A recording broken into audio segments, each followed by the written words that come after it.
جدید ادب کی سرحدیں جلد دوئم مضمون نمبر 19 جس کا عنوان ہے فوکو اور طاقت کا نظریہ سماعت فرمائیے۔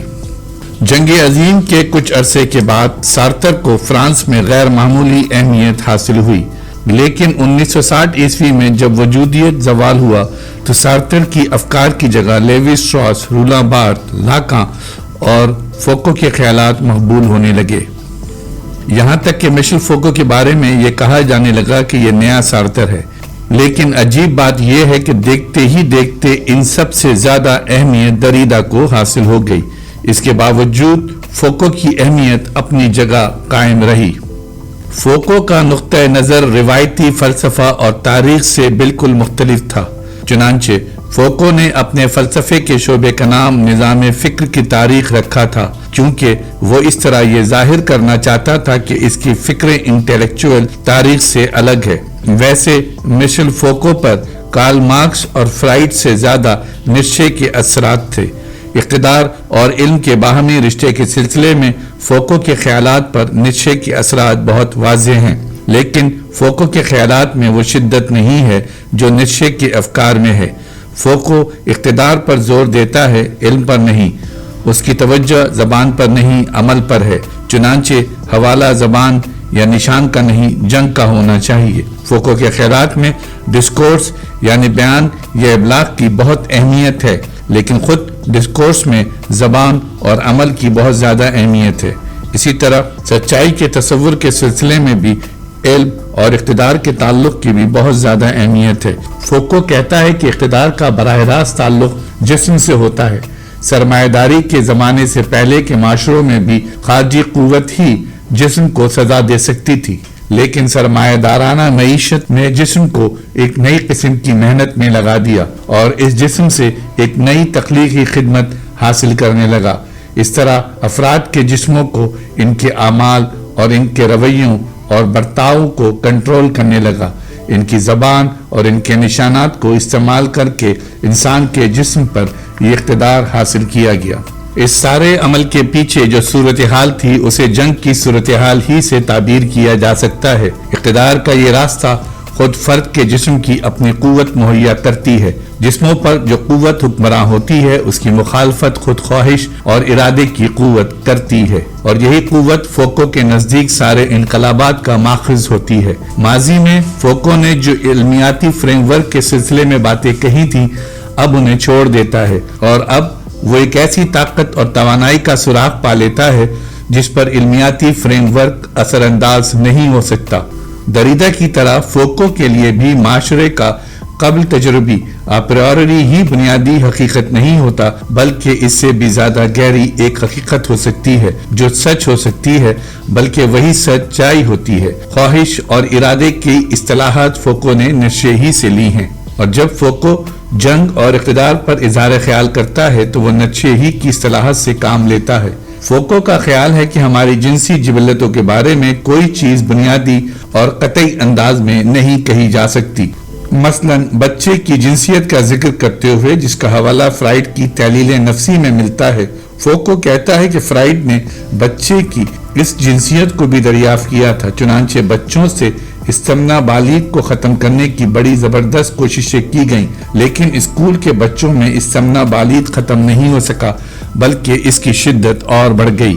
جنسیت پر بحث مباحث سے جنسیت کا تجزیہ کرنے اور اسے کنٹرول کرنے کی خواہش سے فرد کی اپنے جسم پر قابو پانے کی خواہش اور بڑھ گئی۔ دراصل بچے کی جنسیت کا مسئلہ 18ویں صدی سے پیدا ہوا۔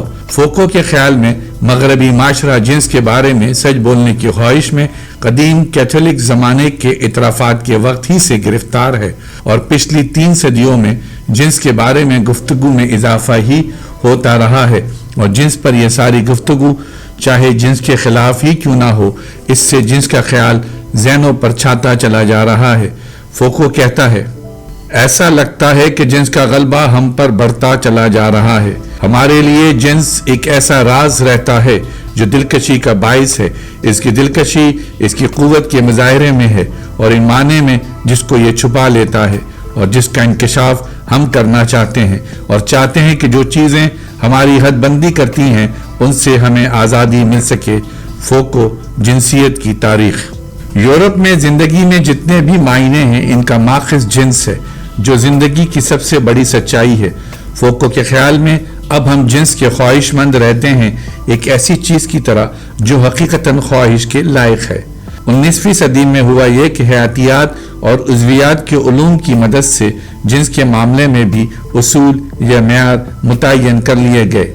جنسی کجروی یا غلط کاری کو یورپ کے ماہرین نفسیات نے اور خود یورپ کے معاشرے نے بھی گناہ کے تصور سے آزاد کر کے اسے ایب نارمل یا مریضانہ قرار دے دیا۔ نارمل ہونے کے بارے میں تو مغربی انسان وہم یا اوبیسینس میں مبتلا رہتے ہیں۔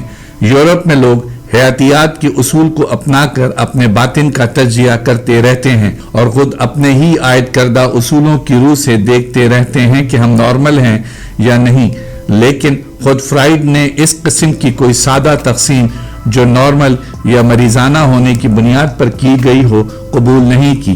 نارمل انسان کا جو مغربی تصور ہے، اس کی بجائے فوکو نے مشرق کا یہ انداز فکر جو جنس کو محبت کے آرٹ کا ایک انداز سمجھتا ہے زیادہ قابل قبول بتایا ہے۔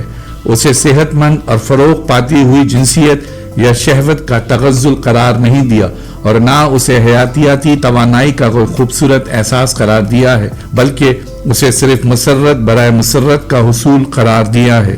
اس تصور میں جنس کو فطرت کا ایک خدمتگار سمجھا ہے اور نہ سچائی کا مرکز کہا ہے، بلکہ یہ کہا گیا ہے کہ جنسیت بھی محبت کا ایک آرٹ ہے، ایک طرح کا کھیل، تخلیقیت اور قصد اور تصنع سے بھرپور۔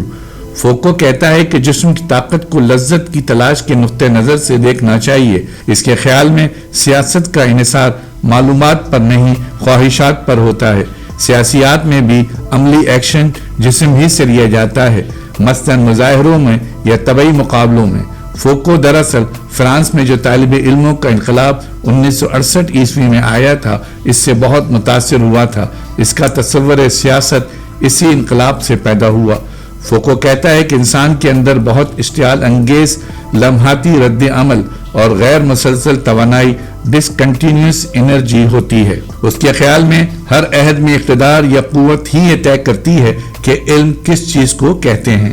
فوکو اور دریدا دونوں یہ سمجھتے ہیں کہ تاریخ کے کچھ مقاصد نہیں ہوتے، چنانچہ ان دونوں کا یہ خیال ہے کہ کسی خاص مقصد سے تاریخ کی تعبیر نہیں کی جا سکتی۔ فوکو کے نظریات میں نرچے کے تصورات کے مقابلے میں کٹر پن نہیں ہے۔ فوکو کہتا ہے کہ عمرانی تجزیے میں علم اور اقتدار کے باہمی رشتے کو مرکزی اہمیت حاصل ہے۔ اس سے پہلے میکس ویبر نے بھی جو سماجی تجزیہ کیا تھا، اس میں سماجی زندگی کی تشکیل میں اقتدار ہی کو بنیادی حیثیت دی تھی۔ فوکو کی رائے میں مارکس نے 19ویں صدی ہی میں استحصال کے مسئلے کو عوام تک پہنچا دیا تھا، لیکن اقتدار دراصل کن لوگوں کے ہاتھوں میں ہوتا ہے، یہ سوال حل نہیں ہو سکا۔ فوکو نے 1977 عیسوی میں اپنی کتاب مائکرو فزکس آف پاور شائع کی تھی۔ فوکو نے اس میں بتایا تھا کہ اقتدار کے بارے میں اب تک کئی نظریے پیش کیے جا چکے ہیں۔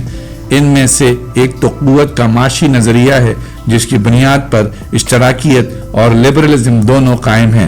ایک طاقت کا غیر معاشی نظریہ بھی ہے، جو یہ کہتا ہے کہ طاقت دولت سے پیدا ہونے والی کوئی مماثل قوت نہیں ہے۔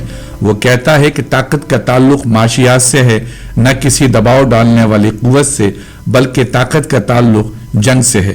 ایک جنگ اعلان کے ساتھ ہوتی ہے اور ایک جنگ کسی اعلان کے بغیر اور مختلف ذرائع سے لڑی جاتی ہے۔ ایک خفیہ خانہ جنگی ایسی بھی ہوتی ہے جو شور مچائے بغیر ہوتی ہے۔ اس کے علاوہ مختلف سماجی اداروں میں ناانصافیوں کی صورت میں جنگ ہوتی رہتی ہے۔